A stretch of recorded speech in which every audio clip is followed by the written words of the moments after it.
Donald Trump has suspended trade talks with the United Kingdom in a move that delivers a sharp blow to Keir Starmer. The decision follows growing frustration in Washington with the Labour government and signals a tougher American approach to Britain under Trump's leadership.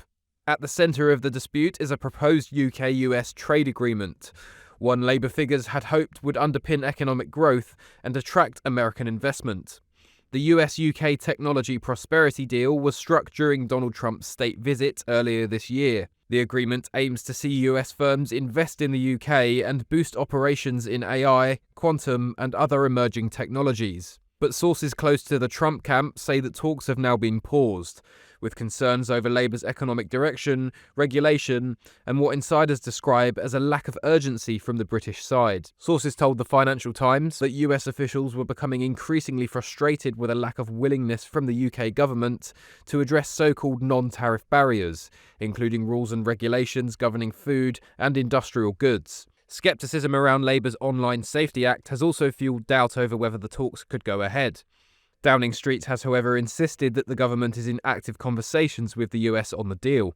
The Prime Minister's official spokesperson said, "First of all, we remain in active conversations with US counterparts at all levels of government, and we are confident of securing a deal that will shape the future of millions on both sides of the Atlantic. Our special relationship with the US remains strong, and the UK is firmly committed to ensuring the tech prosperity deal delivers opportunity for hard-working people in both countries." Donald Trump has long favoured bilateral deals that deliver clear advantages for the United States.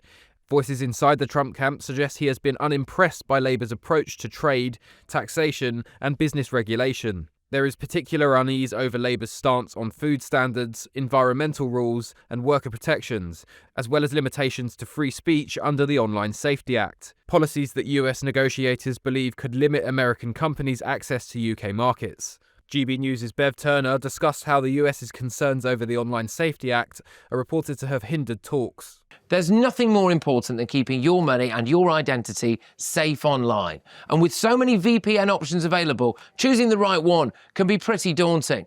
But this video's sponsor, ExpressVPN, is making the choice easier for GB News viewers. ExpressVPN is offering up to 75% off, plus 4 extra months free. That's top-level security from just £2.49 a month, and you're covered by their 30-day money-back guarantee. So just click the link in this video's description or scan the QR code now. Remember, when you're online, you are often sharing personal data, so hackers can steal your information, your passwords, your photos, and your bank details in just seconds. But ExpressVPN encrypts your connection, making it virtually impossible for hackers to access your personal information. So why choose ExpressVPN? Well, it couldn't be easier to use. With just one click, you are protected. And ExpressVPN uses military-grade AES 256 encryption, which is the same standard trusted by the US government to guard their classified information.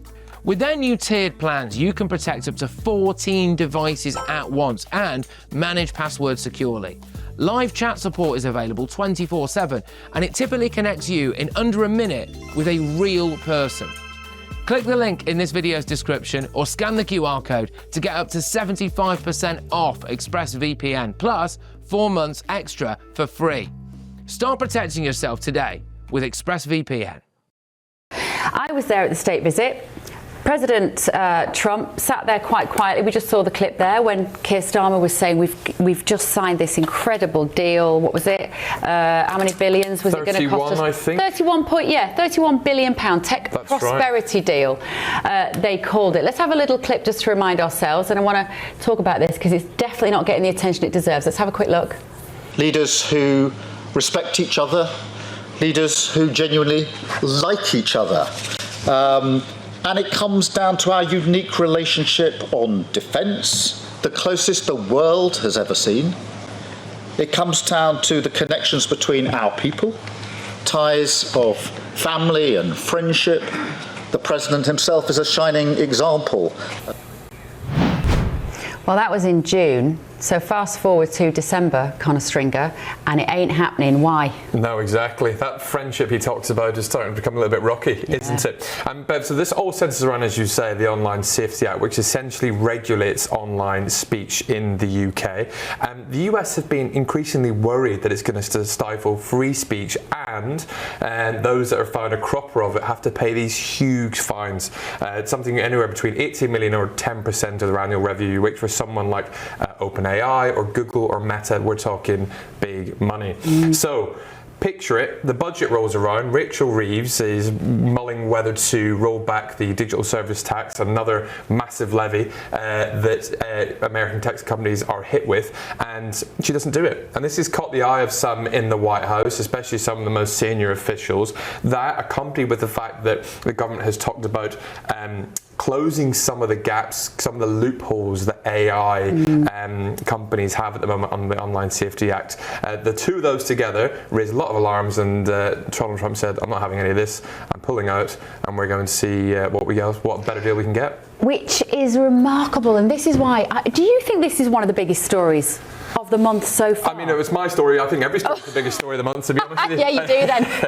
Of course I do. Congratulations. I should be on the front page. Yeah, you should. Was it not on the front page of the Telegraph today? I thought it probably was, wasn't it? I need to ring the editors and Well, you do need to ring them. If you're watching, editor of Daily Telegraph, this should be on the front page of the paper. But it genuinely is a massive story, because what the American administration is doing here is playing politics via agreements, or signed, like the ink is barely dry on this agreement 6 months ago, and they're trying to change the dial on our political policy via finances. And I just think that's so interesting, and I'm also so grateful, because we can't lose free speech. Absolutely. I think you're right. It's twofold. One is kind of the close eye this administration is playing, and its willingness to intervene in domestic British affairs.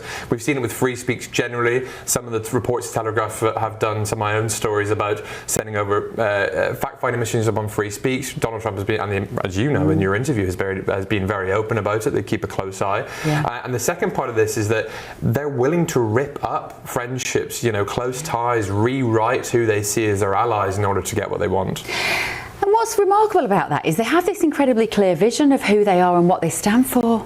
And free speech is absolutely fundamental to who this American government is. They don't shy away from it in any way, shape or form, do they? No, and I get quite frustrated, as I'm sure you do. I mean, I have an ear, and as do you, on a lot of these people and what they tell us. And I think people are quite quick to kind of slap it down as a bit of either a right-wing Telegraph, GB News obsession. But we're seeing it play out here in real time. And this administration will act and are continuing to do so. At the start of the year, it seemed to be much more of a warning to JD Vance, giving quite firebrand speeches, warnings about what they would do, and now you're seeing it playing out in effect in policy in real time. So I think this is the start of it. We've got 3 more years left, and I think Sir Keir Starmer tonight will be very worried about how they make this right. And I wonder how they do make it right, because Starmer will stick his heels in. He is not the kind to be persuaded to change something as fundamental as online censorship because Donald Trump won't sign his £31 billion tech deal. Absolutely. I wonder what pressures are being exerted on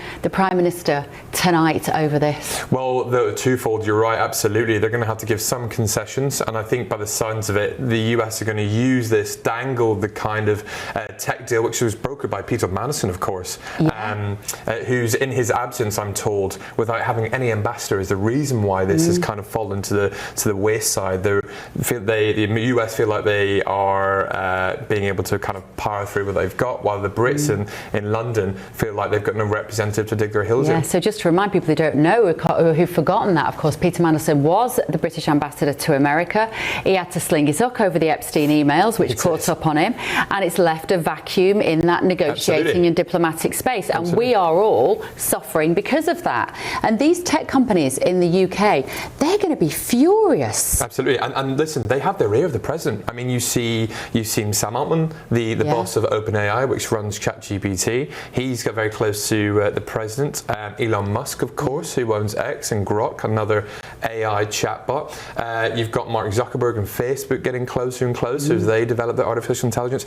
These people aren't going into the Oval Office and saying, all right, Mucker, how you doing, for a catch-up? They're coming there to voice their concerns, and their concerns are paying massive fines and tax fines as a result of the Labour government. For Sir Keir Starmer, the pause raises uncomfortable questions about whether Labour can deliver the economic credibility it promised to voters.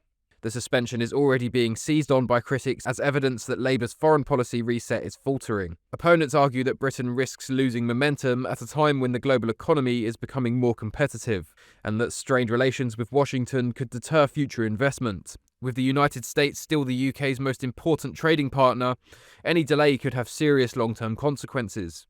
Following the announcement of the trade deal earlier this year, US tech companies announced billions in spending in the UK, including $22 billion from Microsoft and $5 billion from Google. Both Starmer and Trump signed a memorandum of understanding on the deal that noted it would become operative alongside substantive progress being made to formalise and implement the May Agreement. Downing Street rejected a suggestion that the signing of the agreement in September was performative, given that negotiations are still going on. The PM's official spokesman said that he didn't accept that suggestion at all. It was a firm commitment to ensuring a tech prosperity deal which delivers opportunity for hard-working people in this country. The move comes amid a broader shift in American trade policy, with Trump taking a tougher line on allies and rivals alike.